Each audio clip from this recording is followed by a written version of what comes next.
Haya, bismillahirrahmanirrahim, ndo tunaanza kupaki dunia letu hili hapa la masti. Wewe tuchukue dunia kwanza, dunia la masti na tawabu hili hapa. Alafu sasa eka sukari, hii sukari kilo 5 hii. Eka bismillah, eka mchele ule.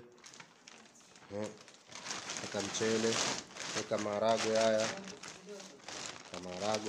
Eka unga. Zile pale unga zinawekwa ndani. Tunapaki sasa. Unga. Hizi vitu vingine anza kuweka mafuta nini. Hizi vitu vyote vinawekwa ndo tunaanza kupaki. Hizo zaendelea kuwekwa hivi, lakini mnaona hizo vitu vinaendelea kuwekwa. Alhamdulillah. Waloleta tende nafikiri wanaziona tende zimeingia katika upande wa iftari program pia.